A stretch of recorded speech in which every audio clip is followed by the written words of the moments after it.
veces la vida regala tanto como lo que a nosotros nos regaló un cariño profundo de cuerpo y alma desde aquel primer beso que nos unió. No podrás olvidarte de mis caricias, de los años vividos con este amor, de esos momentos locos inolvidables que aunque no lo quisieras vas a llevar prendidos al corazón.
Estamos hoy con el escritor William Ospina, pero quiero agradecer primero a los bibliotecarios del departamento de Caldas que se han desplazado desde muchos municipios con unas condiciones muy difíciles. Esta vez todos conocemos la situación por la ola de invierno del país y están aquí presentes todos. También quiero agradecer la presencia de gente que asiste a talleres de escritura creativa, a tertulias literarias, a escritores además que hay de la ciudad de Manizales acompañándonos la mañana de hoy y por supuesto a la gente que está detrás de sus pantallas en esta transmisión que haremos a través del Facebook Live de la Secretaría de Cultura del Departamento de Caldas. La Red Departamental de Bibliotecas Públicas adscrita a la Secretaría de Cultura y la Gobernación de Caldas les da la bienvenida a esta conversación que tendremos con William Ospina. Para dar inicio, ustedes me permitirán entonces que no me traicione el día de hoy. Y voy a usurpar un poco la voz de William para leer uno de sus poemas. Espero que este poema que haya escogido, que es uno de los que más me gusta de su obra, represente un poco la voz del poeta que tenemos esta tarde, esta mañana de hoy. En las mesetas del Baupés, ¿qué son las canoas, sino los árboles cansados de estar quietos? ¿Qué son los postes de colores, sino los árboles hundiendo sus raíces en el cielo? ¿Qué son los puentes colgantes, sino los árboles jugando con el vértigo? ¿Qué son las alegres fogatas, sino los árboles cantando su último secreto? Con esa introducción quiero darle la bienvenida a William Ospina. Ustedes saben que William Ospina estudió Derecho, luego trabajó también en periodismo y publicidad, y finalmente deja todo esto para dedicarse a la literatura. William es poeta, ensayista, novelista y columnista. También es traductor, lo saben ustedes muy bien. Y no solo eso, sino que es un autor premiado. Ha obtenido el prestigioso Premio Internacional Rómulo Gallegos en el 2009 y también obtuvo el Premio Nacional de Poesía que da el Ministerio de Cultura. Así que estamos ante una voz muy importante, es considerado uno de los escritores más importantes de Latinoamérica. Gabriel García Márquez dijo sobre una de sus novelas que era la mejor novela que había leído en ese año. Así que nos encontramos aquí con un hombre que ha explorado el país desde temas como La Franja Amarilla, ese ensayo revolucionario, y por supuesto su trilogía de novelas que contó y narró un poco lo que vivíamos durante esa época de la conquista. Para nosotros, como Secretaría de Cultura, Gobernación de Caldas y Red Departamental de Bibliotecas, es un privilegio que haya aceptado encontrarse con ustedes, los bibliotecarios de Caldas y por supuesto los lectores, escritores y autores de esta región. Bienvenidos, y voy entonces a darle paso a William. William, bienvenido a la ciudad de Manizales.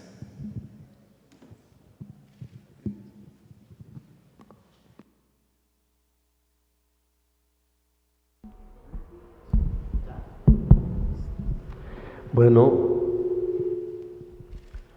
muchas gracias Juan Carlos, en primer lugar por la invitación, por la amistad, por la compañía.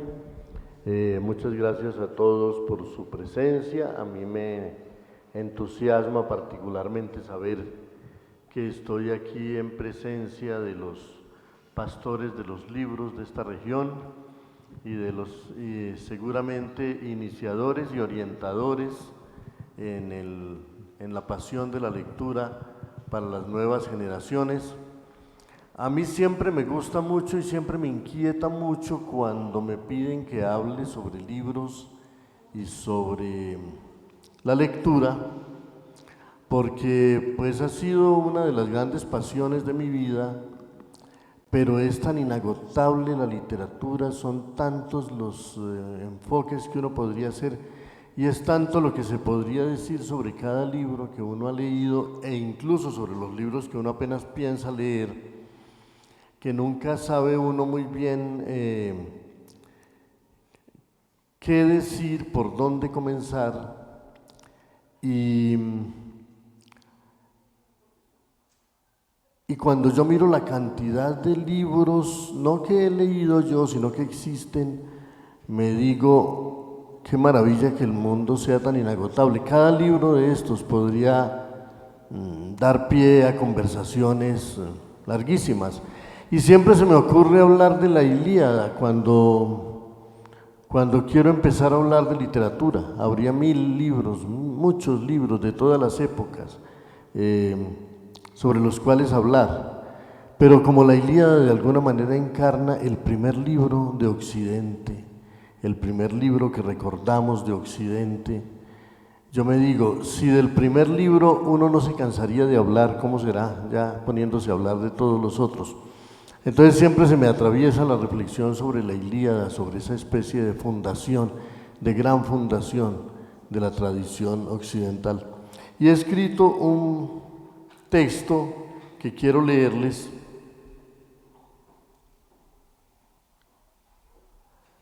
donde por supuesto encontrarán menciones continuas, entre otros libros, de la Ilíada, no tanto por leerles el texto, sino para dar pie a una conversación con ustedes, que es lo que de todas maneras pienso que sería más interesante y más agradable. A este texto lo he llamado Los abismos de la memoria y los dioses del lenguaje.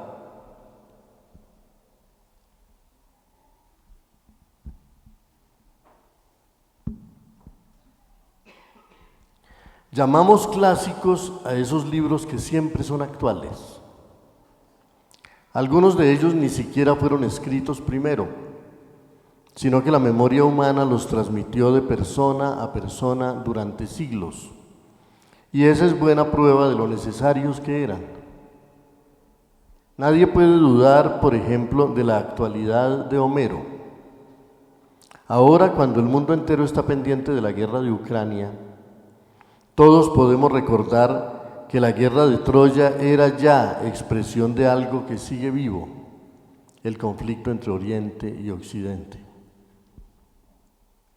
Tendemos a ver al Oriente como una sola cosa, aunque son muy distintos el Oriente islámico y turco, del Oriente ruso, del indio, del chino o del extremo oriente japonés y coreano.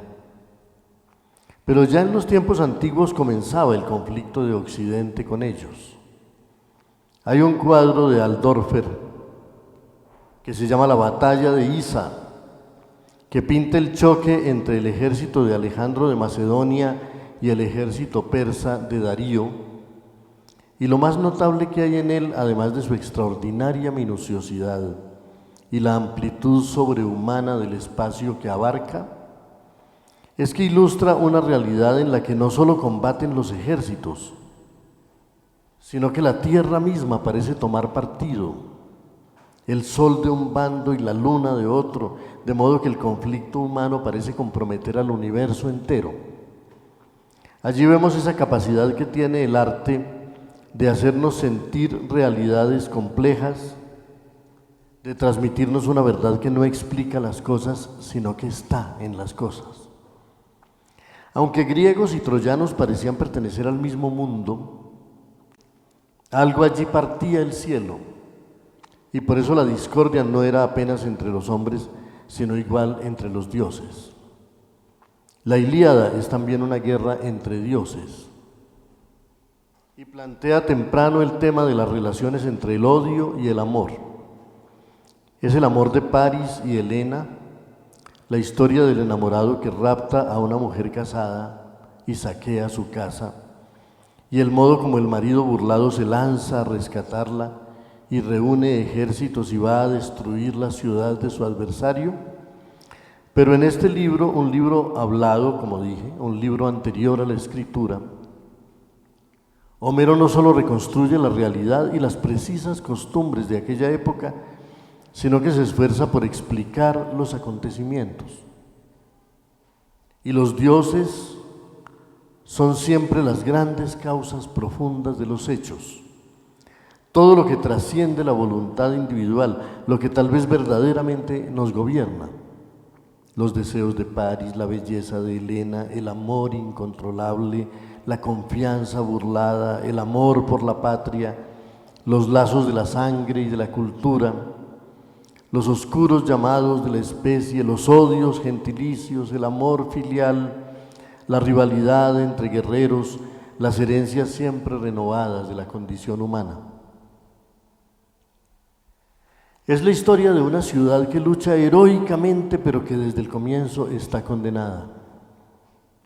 Es la historia de una guerra donde se mezclan causas personales, hondas causas sociales y oscuros designios de la especie. Es la historia de un amor turbulento e imprudente y de sus funestas consecuencias. Es la historia de cómo unas pasiones y unas decisiones políticas arrastran al extravío y a la muerte a miles de seres humanos. Y todo eso es tan actual. Es la historia de cómo en medio de la atrocidad y de la destrucción afloran también la generosidad, la lealtad, el orgullo, la impaciencia y el arrepentimiento. Todo gran libro es una enciclopedia del alma humana, un mapa profundo del mundo y de sus caminos secretos. Por eso hablar de un gran libro es en cierto modo hablar de toda la literatura. Homero, que era ciego, supo verlo todo. Y se esforzó por decirnos que aunque su mundo era vasto, en el centro de ese mundo había una sola cosa, una locura, una cólera. Y a los temas eternos del amor y del odio, de la pasión y de la muerte, añadió lo que sería uno de los temas más poderosos de la literatura, el tema de la locura. La cólera de Aquiles inicia una tradición que se prolonga siglo a siglo en la locura de Orlando Furioso, en la locura del príncipe Hamlet, en la excentricidad festiva y conmovedora del hidalgo Don Quijote, en la melancolía mortal de los héroes de Dostoyevsky, hasta llegar a esa estremecedora locura de soledad y de singularidad que es la Metamorfosis de Franz Kafka.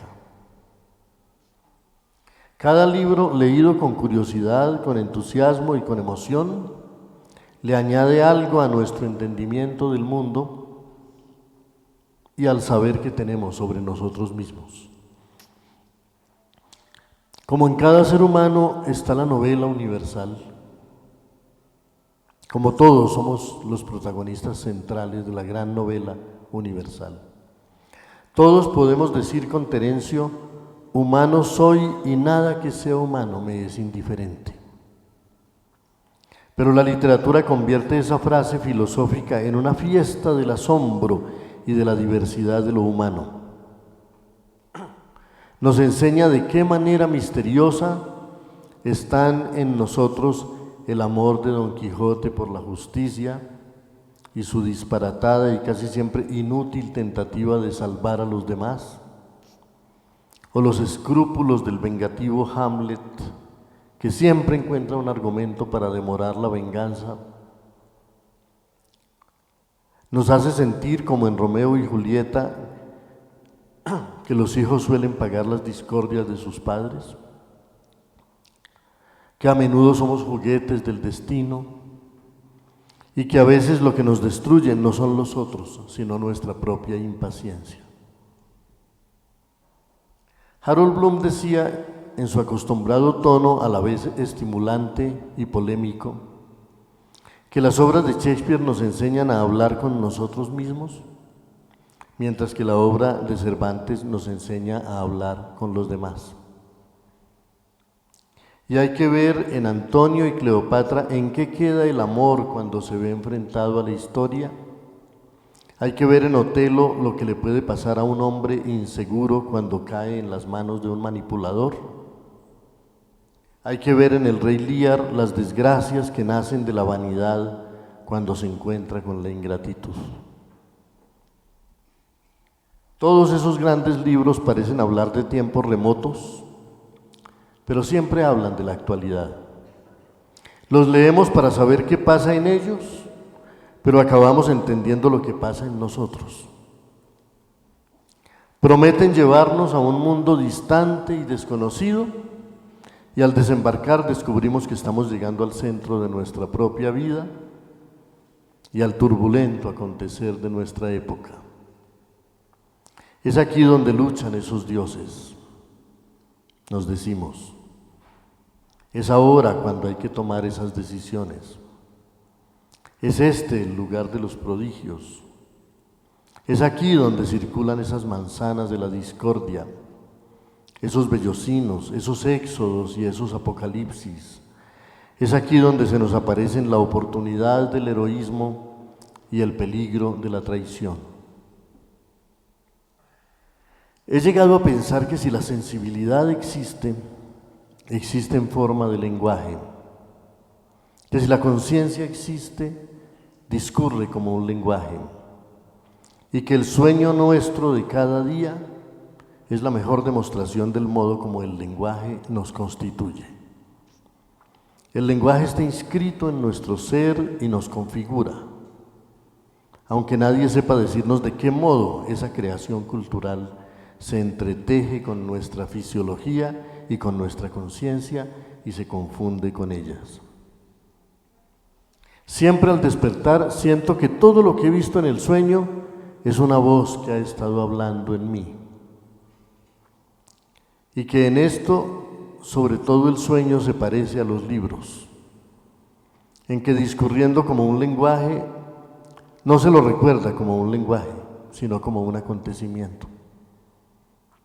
Nadie al cerrar un libro recuerda los renglones llenos de palabras impresas. Nadie al terminar una novela de terror recuerda párrafos de letras y de signos de puntuación. Recuerda hechos, personajes, emociones, horrores, sobresaltos, angustias. El lenguaje tiene esa extraordinaria y casi mágica capacidad de lograr que no recordemos la palabra rosa que acabamos de leer, sino la flor. Que no pensemos en las dos consonantes y las dos vocales, los 4 dibujos familiares que son la R y la O, la S y la A. No recordamos las letras, recordamos la rosa. Y si leemos que un joven entregó a su amada una rosa, vemos el gesto, vemos la ofrenda y nosotros mismos decidimos, si no nos lo dicen, de qué color es esa flor fragante que ha pasado de una mano a otra. Por eso un libro misteriosamente no nos da solo el lenguaje, con sus sonidos, sus ritmos y sus gramáticas, sino muy eficientemente una realidad que bien puede llegar a ser más memorable para nosotros que los hechos de cada día. Los libros pueden darnos personas que terminen existiendo más para nosotros que muchos seres de carne y hueso que hemos conocido. Y algunos episodios de la ficción pueden terminar siendo más intensos para nosotros que muchos episodios de nuestra vida que vivimos y borramos continuamente. Sabemos más de Don Quijote que de Cervantes. Sabemos más de Ricardo III, resentido, rencoroso, maligno, elocuente, jorobado, seductor, canalla, descarado y burlón, que de William Shakespeare, ese ser evanescente y casi invisible que lo inventó. Yo he olvidado algunos de mis viajes, pero no he olvidado el viaje de Julio Verne al centro de la Tierra. Recuerdo con detalle el viaje de Dante por el infierno, el purgatorio y el paraíso. Puedo contar muchas cosas del viaje de Elena Grove por el sur de los Estados Unidos buscando al padre de su hijo en la novela Luz de Agosto de William Faulkner, y de los viajes que hicieron a Marte varias tripulaciones en el libro Crónicas Marcianas de Ray Bradbury. Si los sueños no son reales, ¿por qué a veces los recuerdo mejor que la realidad? Si los seres de ficción nunca existieron, ¿por qué a menudo nos contagian mejor sus felicidades y sus espantos y los recordamos más y los conocemos mejor que a muchas personas que han pasado por nuestra vida? Los libros tienen esa extraña capacidad de ser tan reales como la vida misma. Y quizás tienen tanto poder porque en el fondo están tejidos de la misma materia de nuestra percepción y de nuestra conciencia, es decir, del lenguaje, aunque a menudo están constituidos por un argumento más coherente, por una secuencia narrativa más clara, por unos propósitos más comprensibles y por unos desenlaces más inevitables que los de nuestra propia existencia. Sabemos que somos los protagonistas de una novela cósmica asombrosa, pero no sabemos si tiene tanta coherencia, si obedece a principios tan claros, si sigue una secuencia tan precisa, si tiene un fin tan necesario y tan conveniente. Y en eso la literatura y en eso la ficción, hecha con la misma materia que el mundo, nos brinda la ilusión de algo más armonioso y más comprensible. No reemplazan la vida, pero nos ayudan a entenderla. No son iguales a la realidad, pero nos la brindan en espejo. Nos dan a veces la intensidad de la vida sin la crudeza de sus dolores. Tienen la virtud del arte que nos permite afrontar con valor, por ser un simulacro, todo lo que en la vida no nos atrevemos a enfrentar. A través de los libros le miramos la cara desnuda al amor y a la muerte, a la aventura y al terror.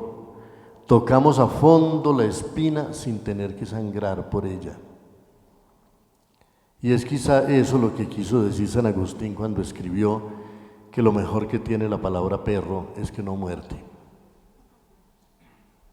Es bello que tengamos esa suerte de laboratorio donde incluso podemos gozar de mucho de lo que no nos atrevemos a gozar en la vida misma. A veces vamos más lejos, vemos más en profundidad, incluso entendemos mejor y sin duda gracias a la imaginación y a la fantasía, a la audacia mental y a la libertad creadora, hacemos posibles muchas cosas que el mundo no nos permitiría realizar. Este es un reino de libertad, de audacia, de pasión y de lucidez que le da a la vida más hondura y más riqueza. Tienen razón los que dicen que vivimos una sola vida, pero también quien dice que el que lee tiene la oportunidad de vivir muchas vidas distintas que pueden modificar y enriquecer su propio destino. Hay en la literatura pues una alianza asombrosa entre la vida y el lenguaje. Hay quien se asombra de que un autor como Shakespeare pueda manejar tantas palabras, pero olvida por modestia que todo el que lo lea y lo entienda también tiene instalado todo ese lenguaje, aunque no sepa combinarlo con la misma destreza. Pero todo escritor apela a la memoria de sus lectores para recombinarla de otro modo, para hacerle decir otras cosas. Y por eso toda lectura es un acto de colaboración y de creación entre el talento de uno y la memoria del otro, un ejercicio en el que con un material conocido se logra crear un mundo completamente nuevo y nos hace sorprendernos a nosotros mismos. Por eso el mérito no es solo del autor, que ha inventado un mundo, sino del lector, que aportando su propia memoria colabora en el juego y permite que irrumpa en su propia conciencia el mundo que el otro ha soñado, pero totalmente condicionado o enriquecido por la experiencia del lector. Por eso no hay una lectura igual a otra, y cada lector lleva en su espíritu su propio Quijote, su propio Hamlet y su propio Cristo. Y tal vez es del sueño de donde las literaturas modernas aprendieron una mayor libertad en el manejo de sus elementos. Las literaturas clásicas recurrían a la lógica, buscaban la coherencia y profesaban el realismo. Pero siempre hubo la tentación de una mayor libertad expresiva, de recurrir a otras lógicas, de construir otras realidades. En algún momento ya Homero habla de las cigarras de voz de lirio. En los salmos del rey David leemos que los montes saltan como corderillos. Dante habla de unas palabras de color oscuro. Y la poesía fue ampliando sus recursos, sus metáforas, sus aliteraciones, sus oxímorones, sus hipálages, tratando de lograr efectos cada vez más poderosos, efectos de extrañeza, de complejidad, de sorpresa.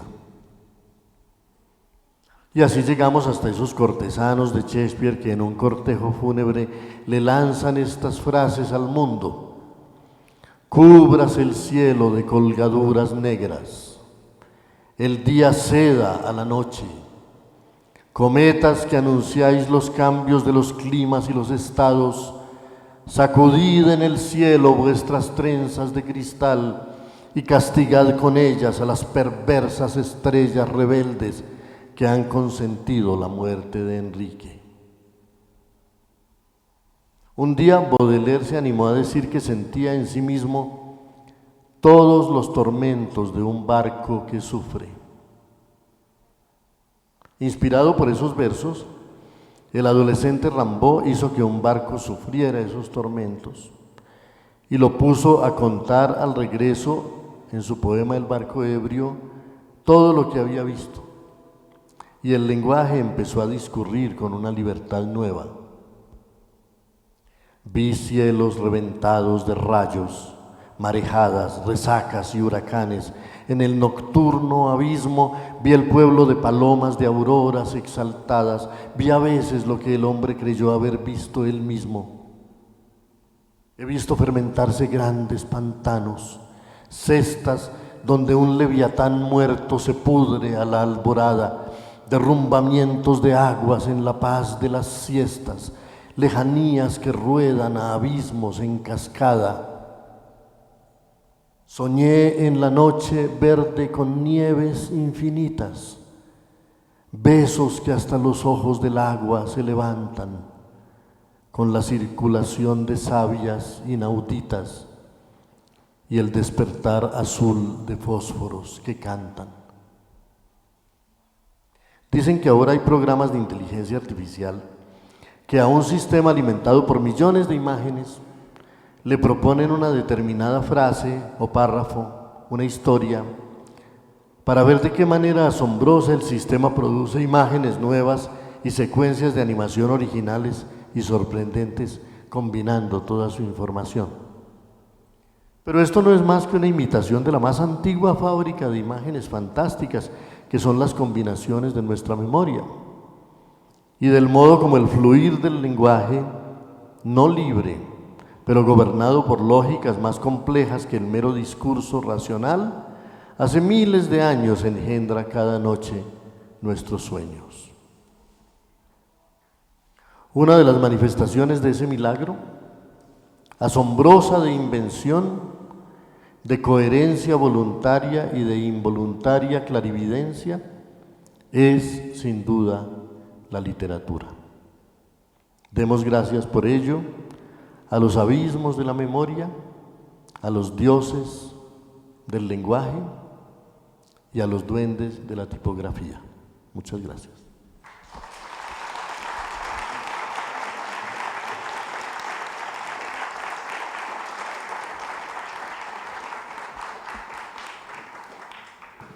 Gracias, William, por haber preparado ese texto para este 11º encuentro de bibliotecarios.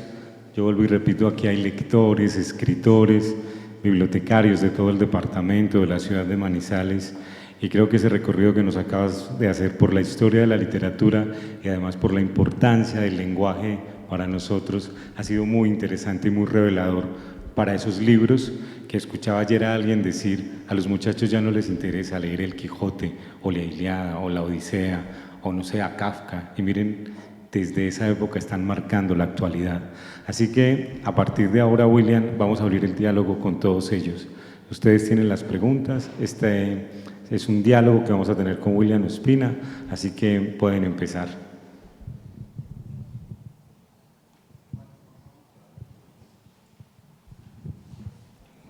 Ya te van a llevar.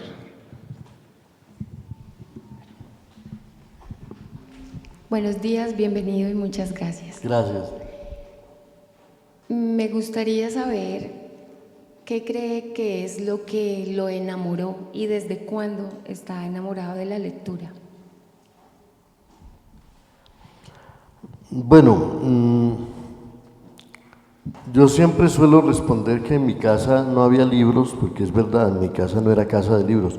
Mi casa era más bien casa de cuentos y de canciones, entonces a mí me contaron muchos cuentos cuando era niño y mi padre me cantó todas las canciones que se sabía que eran casi todas. Y yo aprendí desde muy temprano entonces que la memoria y lo que después llamaría yo la literatura también estaba en las letras de las canciones y también estaba en los cuentos familiares y en los cuentos de los campesinos, y que no había un abismo tan grande entre el lenguaje oral de las personas supuestamente iletradas y el gran mundo de la literatura. Creo que esos dos mundos se han alimentado recíprocamente desde siempre y que nuestra época tiende a crear un abismo entre el mundo académico y el mundo sencillo de la vida cotidiana de la gente, pero la literatura se nutre de la vida y no de otra parte. Por eso existe esa famosa discusión en Inglaterra sobre si Shakespeare existió o no existió, ¿no? Todo el mundo sabe que Shakespeare es el más alto poeta de Inglaterra y el más alto dramaturgo, pero los académicos empezaron a tener la sospecha de que no había existido nunca, porque el William Shakespeare del que habla la historia no estudió. Parece que se sabe que fue a la escuela, pero nadie lo vio nunca cruzar las puertas de Oxford, ni de Cambridge, ni estar allá entre los grandes eruditos y los grandes profesores. Y entonces, ¿cómo podía ser el autor de la más alta literatura inglesa alguien que no tenía los papeles en regla, ¿no? Entonces empezó a pensar que Shakespeare no era el autor de las obras de Shakespeare, sino que era algún académico o algún gran sabio que había utilizado a Shakespeare como testaferro para firmar sus obras, y hasta dijeron que había sido Francis Bacon el autor, o que había sido Christopher Marlowe, que finalmente no había sido asesinado en aquella taberna, sino que se había retirado por allá a un refugio secreto y desde allá había escrito todo, pero temiendo las persecuciones políticas le había pedido pues a William Shakespeare que le firmara esas obras. Lo que esa polémica encubre es la desconfianza que suele tenerse por el que aprende en las calles, ¿no? Pero cuando uno lee a Shakespeare, uno comprende que el lenguaje que usa Shakespeare es un lenguaje que requiere un saber que no se lo da a uno la universidad. ¿Cómo se llaman estas hierbas y cómo se llaman estas herramientas y de qué manera se trabaja en las fraguas y en las forjas y en los talleres y cómo hablan los bandidos por los callejones y cómo esas cosas solo se aprenden en la vida, en el mundo? Y después, por supuesto, él va convirtiendo todo eso en gran literatura por un talento monstruoso que tenía. Pero entonces es eso, yo siento que a la literatura no se llega solamente por la literatura, aunque por supuesto se necesita mucha literatura para canalizar todo ese saber popular, toda esa energía humana, toda esa creatividad de los pueblos y convertirlo en obras literarias perdurables.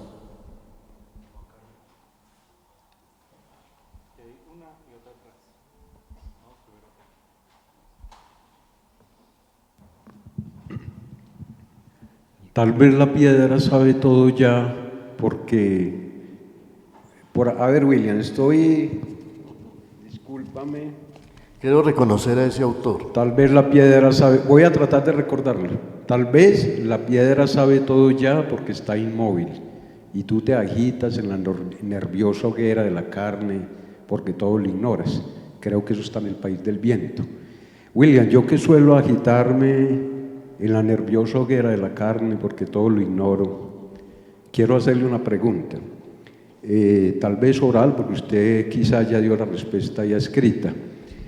¿Por qué perduran los libros? ¿Por la guerra? ¿Por los amores? ¿Por los raptos, como en la Ilíada? ¿Por crear dioses como Homero? Quisiera escucharlo. Gracias. Su pregunta es ¿por qué perduran los libros? Bueno, yo creo que lo que hace que perduren los libros es la lealtad de las generaciones humanas. Cuando los seres humanos, cuando las comunidades, cuando los pueblos se reconocen en una obra, ya esa obra no será olvidada, porque ya ha dejado de ser propiedad de quien la hizo y se ha convertido en lo que era desde el comienzo, en la expresión profunda del sentir de un pueblo y del sentir de una época.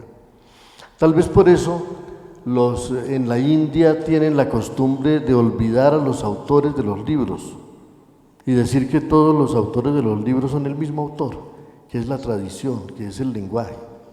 Tal vez por eso existe la justicia de que los nombres de los autores se van perdiendo a lo largo del tiempo. Cuando pasan los siglos ya eso es anónimo, ya eso no se sabe quién lo escribió, o nadie sabe quién era ese ser del que ya solo quedan las palabras de su nombre.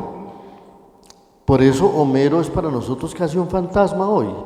Escribió o creó las dos primeras grandes obras de la literatura occidental, pero ya nadie sabe si Homero existió. 7 ciudades se disputan su cuna, unos dicen que era ciego, otros dicen que la afirmación de que era ciego es una metáfora para declarar que lo más importante para la poesía no es la vista sino el oído, ¿no? Todo se va volviendo simbólico más que físico, ¿no?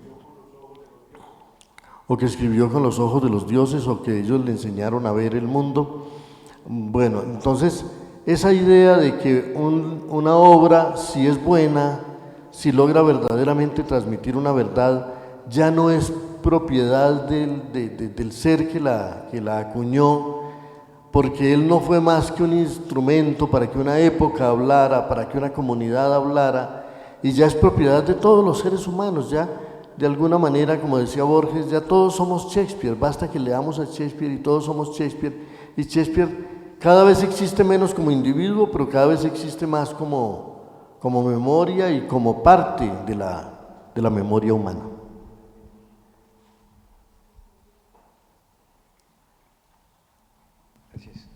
Buenos días. Yo quiero preguntarle sobre los sueños y los propósitos que deberíamos tener como sociedad y como individuos, ya que veo, y es lo que me motiva del texto de los románticos y el futuro.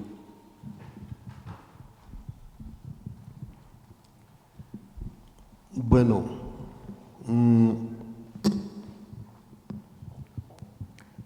es muy grande la pregunta, la respuesta que yo no la tengo, por supuesto, tendría que ser más grande todavía, pero lo más importante tal vez es que la humanidad de hoy tenga conciencia del momento histórico que estamos viviendo. Dicen que, bueno, la Biblia o un autor bíblico nos enseñó a decir que no hay nada nuevo bajo el sol. Y la humanidad heredó esa sentencia y siguió creyendo que de verdad no hay nada nuevo bajo el sol, que todas las épocas son iguales y que todas las generaciones humanas viven lo mismo.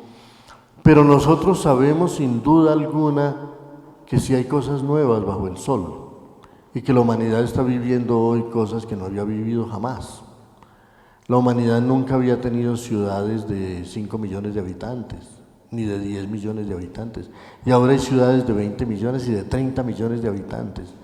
Y muy pronto vamos comprendiendo que esa que era la gran promesa del futuro y el gran sueño de la especie, y que algunos nos pintaron como el futuro ineluctable, que son ciudades, unas megalópolis descomunales en las que todo es hipertecnología y en las que la naturaleza cada vez existe menos, son una pesadilla que no se va a poder sostener en la historia. Cada vez nos resulta más evidente que por encima de cierto límite la ciudad ya no puede ser una obra de arte, la ciudad solo puede ser un monstruo asfixiante y terrible, y que las ciudades gigantescas terminarán o están terminando por ser los verdugos de la humanidad, o por lo menos los verdugos de una época de la humanidad. Entonces, la necesidad de ser conscientes del mundo en que vivimos, de lo nuevo que hay en él, de los desafíos particulares que afrontamos, es fundamental. A lo largo del siglo XX hubo un discurso revolucionario que nos adiestró en la idea de buscar unos culpables de la historia y tratar de hacer grandes revoluciones para destituir a esos culpables de la historia y para fundar una sociedad nueva con otros protagonistas. Lo que tiende a mostrarnos nuestra época es que si bien hay unos que son más responsables que otros, todos somos cómplices del mundo en que vivimos. Hay unos que fabrican plásticos, pero somos muchos los que los consumimos. Hay unos que abandonan la agricultura orgánica y se lanzan a la agricultura industrial llena de aditivos y de cosas dañinas, pero somos nosotros los que consumimos todo eso. La industria produce basuras, pero nosotros somos los que las dispersamos y las completamos el ciclo. Ya va a ser muy difícil que la humanidad pueda alzarse y decir, ahí están, esos son, vamos por ellos. Porque si no hay un cambio profundo de la civilización, si no hay un cambio profundo de las costumbres, si no hay un cambio radical de nuestra manera de vivir, de nuestra manera de consumir, de nuestra manera de comer, de nuestra relación con la naturaleza, si seguimos arrastrados por el frenesí de la velocidad hacia ninguna parte que nos hace consumir combustibles fósiles de una manera tan monstruosa, si seguimos hechizados por esa leyenda que ya es un poco pasada de moda, diría yo, de que el futuro, de que el progreso es cada vez más cosas, cada vez menos naturaleza, cada vez más artificialidad, cada vez más gasto de energía, cada vez más velocidad, cada vez más neurosis, cada vez más locura, pues evidentemente el mundo no va a resistir. Ya el mundo no está resistiendo, ya cada día lo que antes eran predicciones de unos cuantos bien informados, ya no son predicciones, ya no están en las páginas especializadas de las revistas, sino en los titulares de los periódicos de cada día, los males de la sociedad contemporánea, y lo que principalmente nos revelan es que nosotros somos responsables y que si nosotros no obramos ese cambio, difícilmente el cambio se podrá obrar. Ya salvar el mundo no es tarea de burócratas, no es tarea de los estados, no es tarea de los gobiernos, pero ¿cómo hacer para que la humanidad asuma una actitud distinta?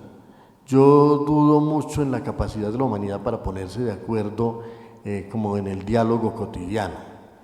Pero a veces surgen grandes ideas, a veces surgen grandes sueños colectivos, a veces surgen grandes tendencias históricas, grandes mitos civilizadores que hacen que la humanidad de pronto converja en una actitud, en una respuesta, ¿no? Y aprenda a imponerse ciertos límites, porque si de algo está necesitando la humanidad hoy es de construir un modelo nuevo de libertades y de límites.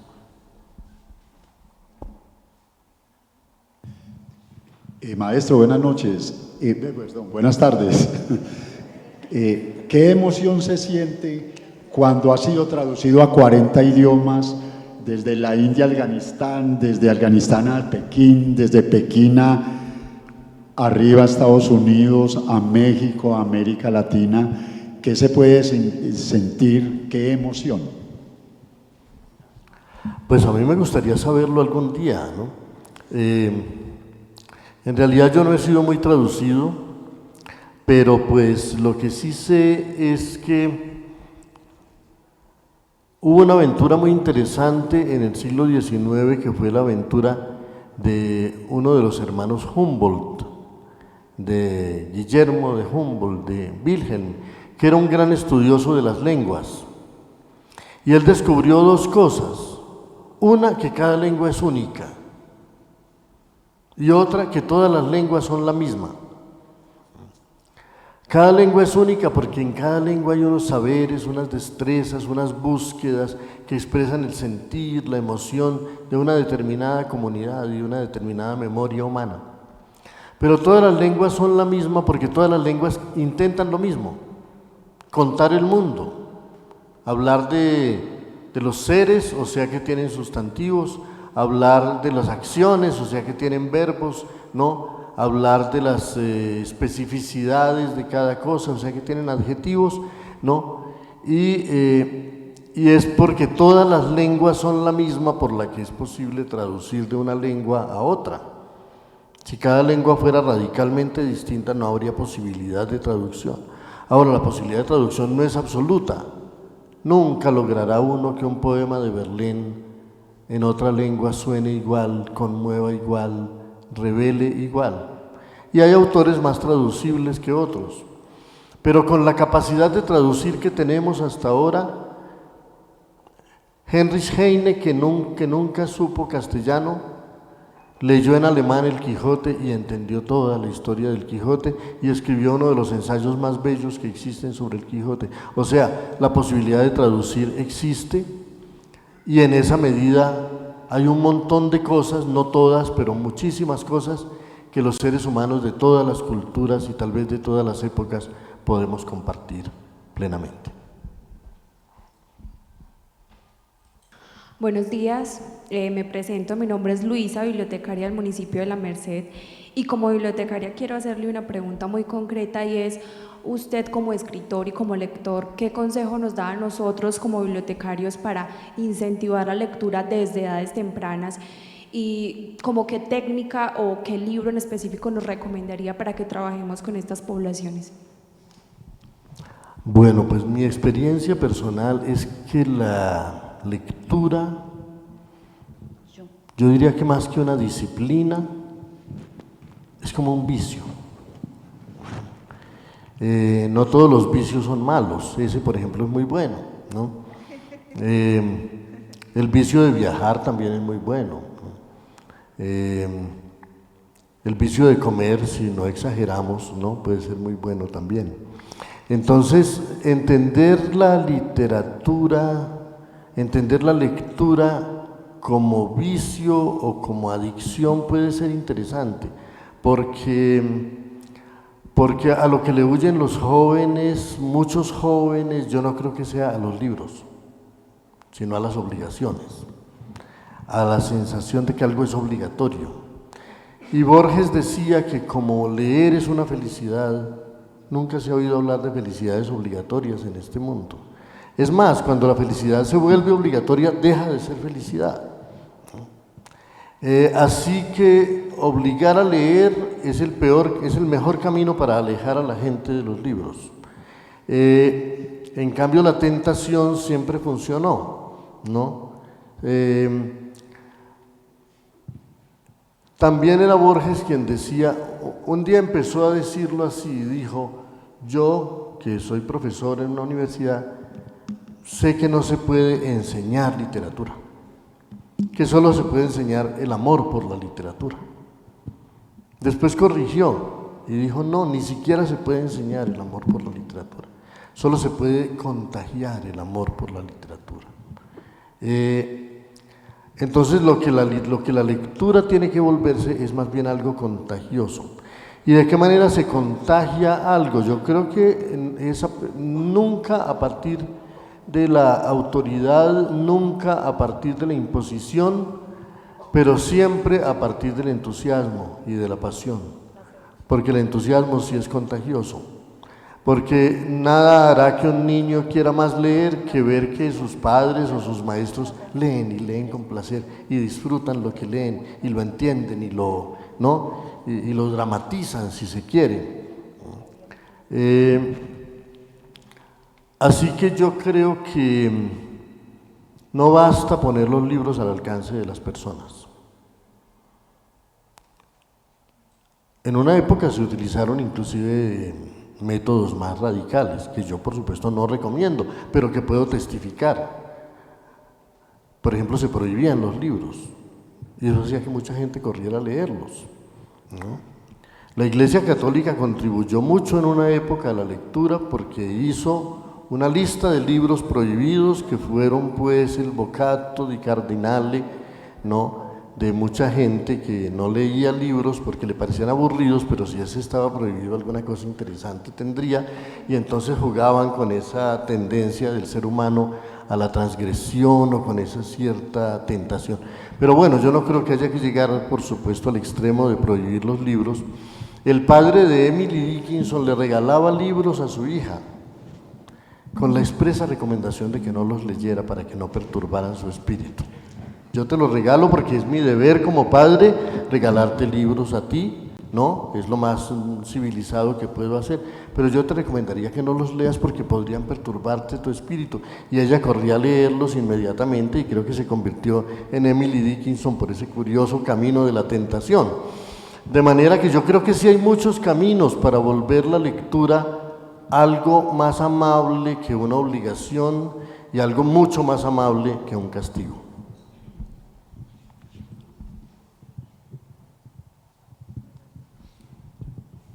Buenos días, mi nombre es Viviana Hernández, soy la bibliotecaria de Anserma Caldas. Mi pregunta es, ahora que estamos hablando acerca del consumismo, que usted está hablando acerca del consumismo, se dice que América Latina es la despensa del mundo. ¿Usted qué opina? Yo creo que podría llegar a serlo. Podría llegar a ser la despensa del mundo en términos agrícolas porque tiene unos territorios inmensos que podrían producir todos los alimentos imaginables. Si uno piensa no más en los grandes valles colombianos, o si uno piensa en la pampa argentina,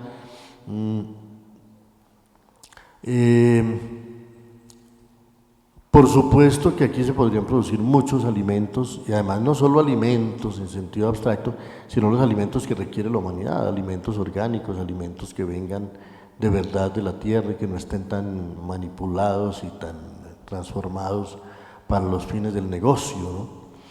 Pero pienso que también podríamos pensar de una manera un poco más metafórica en esa despensa como algo más que de bienes materiales. América Latina es la región del mundo donde se dio cita el mundo entero. Aquí llegaron los africanos hace 4 siglos, los europeos hace 5, pero ya habían llegado los asiáticos hace 20.000 años. O sea que Europa, Asia y África se dieron cita en América.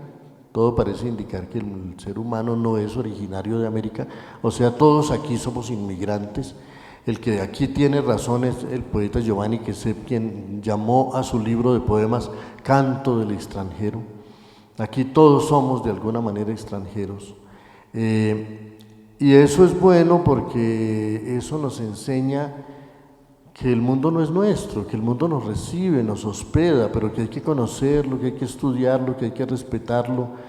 Esa excesiva vanidad que nos hace pensar que somos los dueños del mundo y que sin estudiarlo podemos disponer de él y podemos destruirlo a nuestro antojo. Entonces, el que América Latina haya sido un escenario de diálogos culturales y un laboratorio de mestizajes podría ser también de América Latina una despensa de otro género, una despensa de diálogos culturales, una despensa de sincretismos, una despensa de mestizajes, una despensa de experimentos estéticos, filosóficos, pero claro, todo eso está, no digo yo en el futuro, que el futuro es un enigma siempre, ¿no? Pero sí está como latente en nuestro presente, como posibilidad. Es un presente, el nuestro es un presente lleno de posibilidades. Aquí se suele poner el énfasis más en las cosas de las que carecemos, pero creo que habría que poner el énfasis en las cosas que podrían salir de nosotros. Ya son muchas las que han salido en términos culturales, en términos históricos, en términos filosóficos. Han salido muchas menos soluciones en términos políticos y en términos económicos. Y en realidad habría que decir que aquí la economía y la política siempre contribuyeron a separarnos, a aislarnos en naciones, y naciones casi incomunicadas unas con otras. Es asombroso que vivamos en esta esquina del continente y que nuestros jóvenes no estén llenos de amigos en Panamá y en Costa Rica y en México y en Buenos Aires y en Bolivia y en Brasil y no estén viajando continuamente, cruzando las fronteras. Aquí estas fronteras que se inventó la política se volvieron unos muros, unas murallas, ¿no?, que nos contienen. Bueno, así fue Europa en otro tiempo, pero Europa ha ido rompiendo esas murallas y eso que allá son más grandes porque allá había lenguas distintas, religiones distintas, tradiciones enfrentadas entre sociedades y culturas. América Latina se parece mucho, tiene preciosas diferencias locales y regionales, pero tenemos una misma lengua, es muy fácil circular por ella, tenemos un mismo pasado, una misma composición mestiza. Sería mucho más fácil en realidad abrir esas fronteras y que circulara de verdad el viento. A veces yo siento que es el estar tan encerrados lo que nos asfixia y lo que nos enseña a no respetar a nuestros semejantes, ¿no? Nos parece como demasiado, como si estuviéramos encerrados en una prisión y entonces todo el mundo siente incómodo al otro. Y siento que la política, tal como la aprendimos aquí, contribuyó siempre a ese aislamiento y a que no pudiéramos ni ser conscientes de nuestra complejidad continental, ni a permitirnos ser esa despensa de tantas cosas que podríamos ser para el mundo. William, has hablado de Miguel de Cervantes, por supuesto, del ingenioso hidalgo Don Quijote, y ahora que estamos en el en vivo, también la gente que nos está viendo desde sus pantallas está haciendo preguntas. Antes de pasar la pregunta de Juan Carlos y la de Juan Diego, voy a leer una precisamente de la Fundación Teatral El Quijote. Te preguntan esto: ¿por qué el Quijote vive loco y muere cuerto? Siempre me he preguntado por qué. La pregunta la hace desde la Fundación Teatral El Quijote Adriana Toro Rivas. Bueno, yo creo que si para algo podría servir el Quijote es para ponernos a dudar de los conceptos de cordura y locura, porque hablar de la locura del Quijote es tal vez un poco una simpleza. Es imposible encontrar un loco más cuerdo, un necio más sabio, un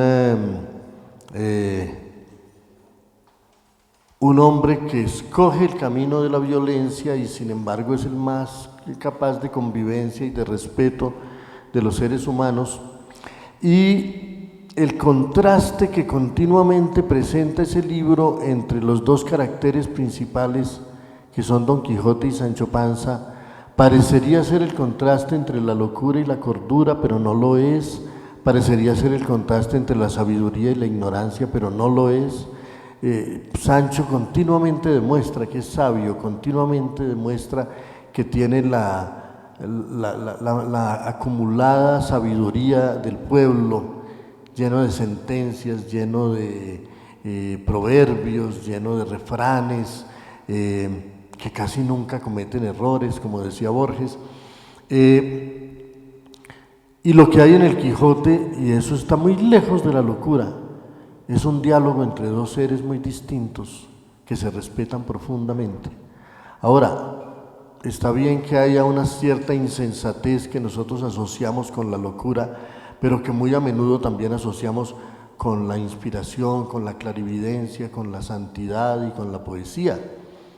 También uno podría decir, viendo cuán poco se parece al resto de los seres humanos, que Cristo estaba loco.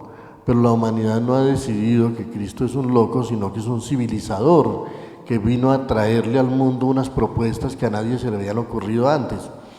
Propuestas que por otra parte todos veneramos, pero nadie practica, ¿no? Es más fácil decirse cristiano que poner la otra mejilla cuando le dan a uno una bofetada, ¿no? Y es más fácil decirse cristiano que entregar también el manto cuando a uno le roban la capa, que era lo que Cristo recomendaba hacer.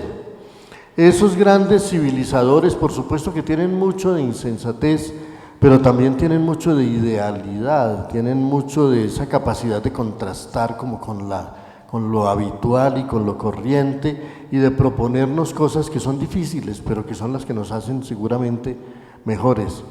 Yo creo que lo que Cristo hizo por la humanidad occidental fue muy grande, a pesar de que haya sido tan traicionado, ¿no? Sobre todo por los que más lo invocaban, ¿no? No es posible que alguien venga a predicar el pacifismo y se hagan ejércitos para imponer su religión por el mundo. No es posible que alguien venga a predicar la vida y el perdón y se construyan tribunales de la Santa Inquisición y criptas donde se tortura a la gente porque no profesa la religión del amor. Esas contradicciones no muestran sino cuán difícil era para Cristo transformar esta humanidad. Entonces, yo creo que Don Quijote no vivió loco, vivió lleno de altos ideales y viviendo el contraste de esos altos ideales con la chata realidad de su época, y en esa medida, quién sabe si murió cuerdo, porque siendo Don Quijote y Sancho Panza dos personajes tan distintos, al comienzo Don Quijote cree en los gigantes, cree en las aventuras, cree que hay que ir a salvar a los desamparados, que hay que ir a proteger a los menesterosos, que hay que repartir bondad y justicia por todas partes, y Sancho no acaba de creer mucho en todo eso y va detrás de él como, bueno, vamos a ayudarle porque no lo puedo dejar solo, porque Sancho lo quiere mucho. Sancho es un ejemplo sobre todo de lealtad y de nobleza, ¿no? Entonces va la cordura, llamémosla así, detrás de la locura, tratando de protegerla, ¿no? Pero va también la tradición detrás de la innovación, tratando de ver que no se vaya a chocar con el mundo demasiado, y son demasiadas cosas las que uno puede leer en ese diálogo entre esas dos personas. Pero cuando Don Quijote está muriendo, y de repente dice, yo ya no soy Don Quijote, yo no soy caballero andante, los gigantes no existen, los nigromantes tampoco. Eso que aparentemente es el regreso a la cordura, ¿no? Bien podría ser más bien el regreso a la locura, ¿no? Y el que lo advierte es Sancho, que se le acerca y le dice, pero Don Quijote, ¿cómo se va a dejar morir usted si nadie lo está matando?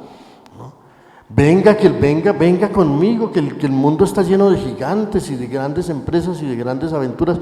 Y de repente uno comprende eso de lo que yo hablaba ahora, de la necesidad de contagiar, que Don Quijote le ha contagiado toda su idealidad a ese ser que antes no la tenía, y de alguna manera ahora ya Sancho es Don Quijote.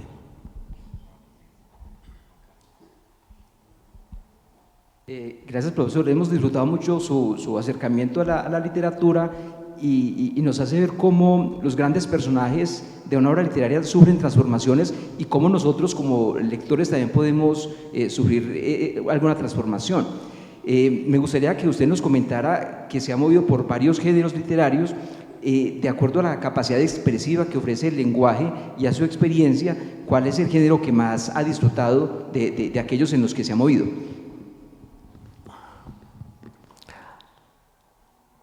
Bueno, yo como autor tendría que decir que los he disfrutado todos, porque yo trato de solo escribir como si disfruto lo que estoy haciendo.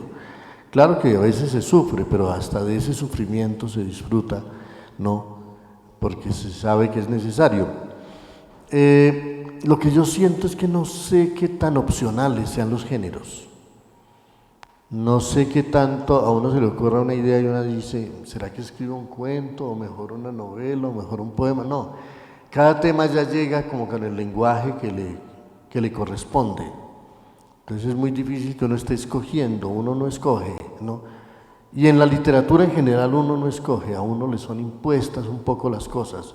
Uno siente la necesidad de hacer algo y trata de hacerlo de la mejor manera que puede, pero no tiene como el gobierno de todo lo que hace, y es muy bueno que sea así, porque si la literatura, si lo que uno escribe fuera demasiado consciente, o si uno supiera demasiado de antemano qué es lo que va a hacer cuando se pone a hacerlo, ya no ocurriría ese momento milagroso en que uno se le ocurren las cosas, descubre los recursos, descubre los caminos, eso que suelen llamar con un verbo ambicioso la creación, ¿no? Se habla de ese verbo ambicioso, la creación, porque hay un margen como de incertidumbre y de ir descubriendo las cosas por el camino. A mí a veces me preguntan cuál es el método que yo tengo para escribir mis ensayos, por ejemplo, y yo digo, yo no tengo ningún método para escribir mis ensayos. Yo no escribo sobre un tema para contar lo que sé sobre el tema, sino para descubrir qué pienso sobre ese tema. Es en el proceso de la escritura donde yo voy, ¿no? Una idea me va llevando a otra y me va permitiendo como desarrollar la reflexión. No es que uno ya tiene las ideas previamente y entonces se sienta y las copia, ¿no? Eso sería demasiado mecánico y casi nunca ocurre así. Entonces, creo que uno debe escribir sobre todo por necesidad, y que tiene que ir improvisando por el camino, porque toda literatura es una improvisación y todo es un borrador y nunca nada está acabado. Alguien dijo que una obra terminada es apenas una metáfora del cansancio, uno podría seguirla mejorando y seguirla mejorando todo el tiempo, aunque también tiene razón el lector que le dice a alguien, ya no mejores más eso, que lo vas a acabar de empeorar. Entonces, creo que todos los géneros son necesarios y que creo que para todos los géneros en cualquier ser humano puede tener cosas que aportar. Tenemos una última pregunta. Aquí. Había levantado la mano Juan Diego. Tú. Buen día. Muchas gracias, maestro, por ese compartir con los bibliotecarios del departamento de Caldas en esta mañana. Mi nombre es Juan Diego Valencia, del corregimiento de Montebonito Marulanda, Biblioteca Pública Pablo Emilio Duque Restrepo. Mi pregunta tiene que ver con la tradición oral. Sabemos que es una herramienta importantísima dentro de nuestras bibliotecas, ya que a través de ella mantenemos viva la historia regional y la historia de los territorios. ¿Cómo ha influido la tradición oral en su forma de escribir? Y otra es, en el libro Guayacanal, usted habla ahora de las historias, de lo que le contaban, entonces usted habla ahí de las historias de los abuelos. Narra usted unos episodios sobre el río Guarinó. Yo llevo varios años investigando sobre las tribus que habitaron, especialmente la Pantágora que habitó esta región. Habla de unas catedrales. ¿Esto usted personalmente las conoció o tuvo conocimiento de esto por tradición oral, por sus abuelos? Gracias. Gracias, pues sí, no, lo que yo oí fueron cuentos, fueron relatos. Esos relatos pues a veces son verdaderos, a veces son fantasías, o a veces son como muy a menudo magnificaciones de anécdotas, ¿no? Es posible que en esos riscos y en esas montañas no haya podido haber nunca una catedral, pero es posible que haya habido una capilla o una ermita, ¿no? Los españoles solían hacerlas cuando tenían el triunfo sobre algún pueblo, ¿no? También como para conjurar un poco, construían una especie de templo y ellos tenían un gran arte de construcción, hasta el punto de que buena parte de la mejor arquitectura que todavía tenemos en Colombia fue la que dejaron los españoles en el tiempo que estuvieron aquí.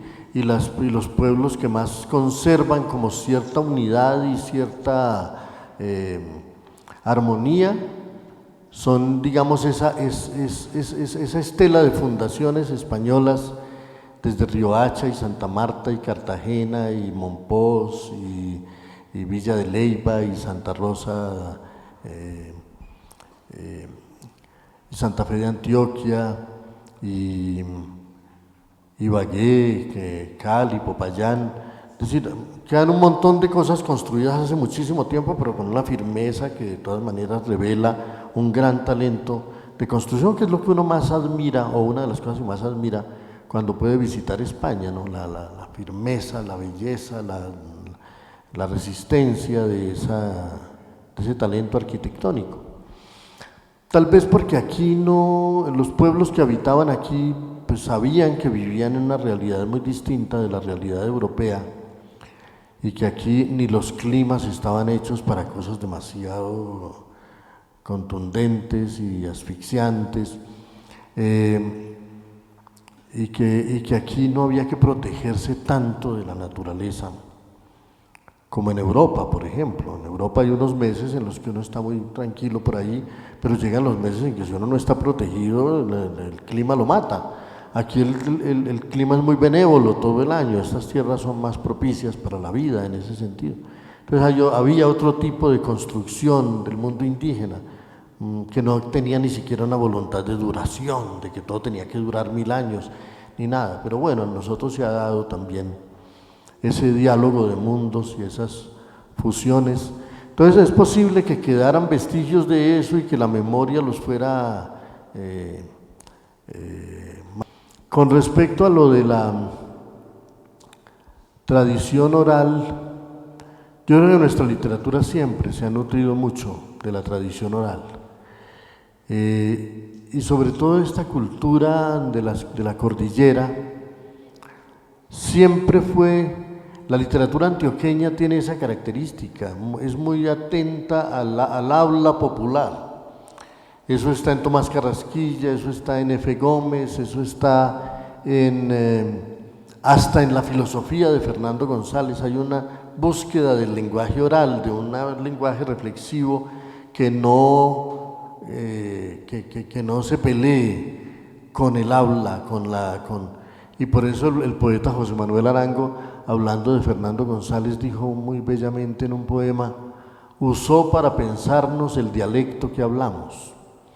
Ese interés por la lengua hablada, ese interés por la lengua oral ha sido muy grande en nuestra cultura, y uno lo puede sentir inclusive en obras como la de García Márquez. García Márquez era alguien que tenía mucho oído para la manera cotidiana de hablar de la gente, tal vez porque pertenecía a la tradición vallenata, donde las canciones nacen mucho del habla popular y de las anécdotas populares. Y así como hay un cuento tan maravilloso, que yo siempre he pensado que es un gran cuento para iniciar a alguien en la lectura, leer en voz alta un cuento como A la diestra de Dios Padre de Tomás Carrasquilla, tiene que enviciar a la gente a los cuentos, ¿no? Porque es algo demasiado divertido, demasiado elocuente, demasiado fantástico, muy bien escrito, muy bello, y casi que quiere ser leído en voz alta. Ese no es un cuento que uno quiera leer en silencio, siente que se pierde algo, que se pierde la música y la diablura del idioma.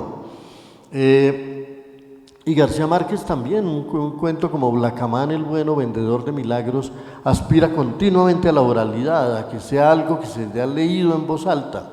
E incluso una novela que es un poco más difícil de leer cuando uno la lee en silencio, como El Otoño del Patriarca. Es una fiesta cuando se la lee en voz alta, cuando se leen siquiera fragmentos en voz alta, por su buen humor, por su diablura también del lenguaje, de manera que nuestra tradición literaria siempre estuvo muy atenta al habla popular, a la tradición oral, y nuestros escritores tuvieron, como decían que tenía Cervantes, oído de músico callejero. Voy a leer este poema para ir cerrando la transmisión. Dice: el amor de los hijos del águila. En la punta de la flecha ya está invisible el corazón del pájaro.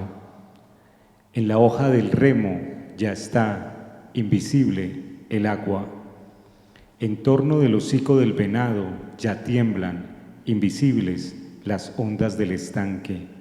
En mis labios ya están invisibles tus labios.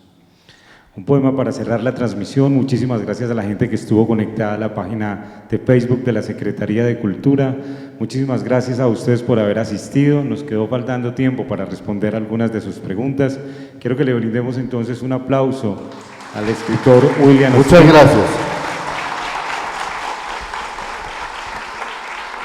Gracias por asistir al 11º Encuentro Departamental de Bibliotecas Públicas del Departamento de Caldas. Nos vemos en una próxima ocasión. Una feliz tarde.